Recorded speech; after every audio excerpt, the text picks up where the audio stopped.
السلام علیکم ورحمۃ اللہ وبرکاتہ۔ اعوذ باللہ من الشیطان الرجیم، بسم اللہ الرحمن الرحیم۔ وَهَبْ لِي مُلْكًا لَا يَنبَغِي لِأَحَدٍ مِّن بَعْدِي۔ اللہ کے پیغمبر حضرت سلیمان علیہ السلام وہ نبی بھی تھے اور وہ بادشاہ بھی تھے، حکمران بھی تھے، اور اللہ تعالیٰ نے انہیں بہت سی خصوصیات اور معجزات سے نوازا۔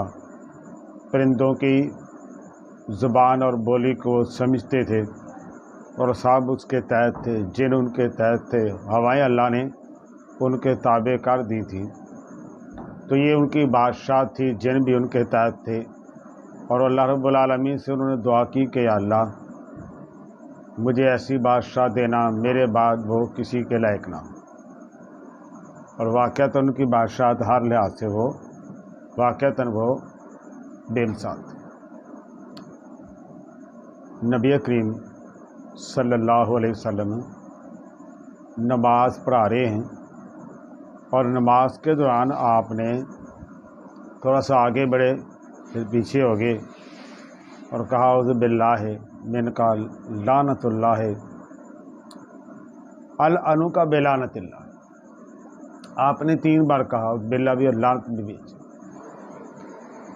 جب آپ فارغ ہوئے نماز سے تو صحابہ رضی اللہ عنہم نے عرض کیا آقا جی آج آپ نے نماز میں وہ کام کیا جو آج سے پہلے نہیں ہم نے دیکھا۔ تو آپ نے کہا شیطان ابلیس نماز میں میرے سامنے آ گیا تھا انگارہ لے کے، میں نے لعنت کی اس پر، اللہ کی پناہ مانگی، اور اللہ نے مجھے اس کے اوپر کنٹرول دے دیا۔ میں نے چاہا کہ اس کو پکڑ لوں، مسجد کے ستونوں میں سے ایک ستون سے اس کو باندھ دوں، صبح لوگ دیکھیں مدینے کے بچے اس سے کھیلیں۔ پھر مجھے ایک دعا یاد آ گئی اپنے بھائی سلیمان کی علیہ السلام۔ نبی علیہ السلام نے فرمایا مجھے اپنے بھائی سلیمان کی بات یاد آ گئی، یعنی سلیمان علیہ السلام کی۔ چونکہ انبیاء کرام علیہ السلام آپس کے اندر اللہ بھائی ہیں، ان کا جو ہے نا وہ اسلام وہ سب کے درمیان مشترک ہے، دین اور شریعت الگ الگ ہوتی ہے، اور اسلام سب کا مشترک ہے، اس لیے اللہ بھائی ہیں۔ تو اللہ بھائی بھی وہی ہوتے ہیں کہ جن کا باپ ایک ہوتا ہے اور مائیں الگ الگ ہوتی ہیں۔ تو فرمایا مجھے دعا یاد آ گئی ان کی، میں نے پھر چھوڑ دیا، میں نے قابو نہیں کیا۔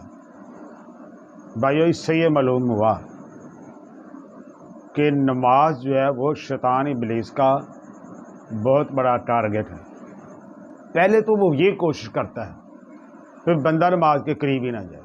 جب بندہ سویا ہوا ہوگا وہ کہے گا ابھی بہت ٹائم ہے، ابھی تو اذان ہی ہوئی ہے، کوئی گا نہیں، نماز کا وقفہ بھی ہوتا ہے، سو جا، نماز لیٹ کروا دیتا ہے، یعنی اس کا دلاسے دے کے، اور کبھی وہ بہت لیٹ کروا دیتا ہے، اور بہت سے لوگوں کو تو نماز پڑھنے ہی نہیں دیتا، گرے لگا دیتا ہے سوتے ہوئے، اور جو اللہ کا ذکر کرے، نماز پڑھے، وضو کرے، گریں کھل جاتے ورنہ نہیں کھلتے۔ پہلی بات ہے وہ لوگوں کو نماز سے روکتا ہے، اور اگر بندہ اس کا کہنا نہ مان کے اور اس کے حکم کی نافرمانی کر کے وہ آ جائے نماز کی طرف تو پیچھا پھر بھی نہیں چھوڑتا، نماز کے اندر بھی آ جاتا ہے، پھر اس کو مختلف باتیں یاد کراتا ہے، اذکر فلاں وقذا، پھر وہ باتیں اس کو نماز میں یاد آتی جو کبھی اس کے یاد نہیں تھی۔ تو نبی علیہ السلام نے جن کو شیطان کو قابو کرنے سے، کنٹرول کرنے سے آپ روک گئے تھے، سلیمان علیہ السلام کی اس دعا کی وجہ سے جو میں نے شروع میں پڑھی، تو اس سے یہ معلوم ہوا کہ جن کو اس طرح اپنی قید کے اندر رکھنا اگر جائز ہوتا تو نبی علیہ السلام بھی کر لیتے، آپ نے اس دعا کی وجہ سے اس سے آپ نے ایسا نہیں کیا۔ تو اس سے یہ معلوم ہوا کہ جو لوگ جنوں کو قابو کرنے کہتے ہیں کہ ہماری قید میں جن ہیں، انہوں نے ایک ناجائز کام کیا کہ ان سے تو پناہ مانگنی چاہیے۔ تو یہ تو ایسے ہے جس کا بندہ کوئی سانپ پال لے اور کہ جی میں نے سانپ پالے ہوئے ہیں. سانپ تو دشمن ہے پال کے، تم نے کیا کرنا ہے؟ تو پہلی بات یہ کہ وہ ان کو اس طرح قابو کرنا ہوئی جی جائز نہیں. اور اگر ان کی بات مان لی جائے کہ واقعی ان لوگوں نے جنوں کو قابو کیا ہوا ہے تو یہ بات بھی غلط ہے. جن ایسے قابو نہیں آتے، وہ پہلے اپنی بات منواتے ہیں، بندے کو بات منوا کے شرائط کے تحت پھر بندے کو ذلیل کرتے ہیں. جب بندہ ان کے ساتھ کیا معاہدہ پورا نہیں کرتا تو بندے کو وہ مارتے بھی ہیں، نقصان بھی پہنچاتے ہیں. یہاں تو IMF والے نہیں مان، وہ ہمارے ملک کا بیڑا غرق کر دیا ان لوگوں نے. تو جن کے قابو بندہ چڑھ دے وہ کب معاف کرتے ہیں؟ تو جب بندہ اس کی شرائط کے مطابق پورا نہیں اترا، وہ بندے کو ذلیل کرتا ہے، خار کرتا ہے اور نقصان پہنچاتا ہے. حقیقت بات یہ ہے بندہ نہیں اس کو قابو کرتا، وہ اس طریقے سے بندے کو قابو کرے.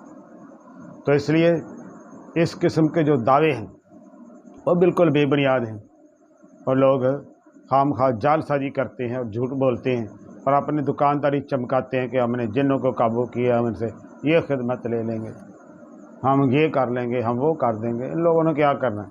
وہ خود قابو آ گئے ہیں. تو اس لیے پہلی بات ان کو قابو کرنا جائز ہی نہیں، اور اگر کر بھی لے تو وہ نہیں قابو آتے، ان کو قابو کرتے ہیں. تو بہر اس قسم کے جال سازوں سے بچنا چاہیے. اللہ عمل کی توفیق دے، وما علینا الا البلاغ.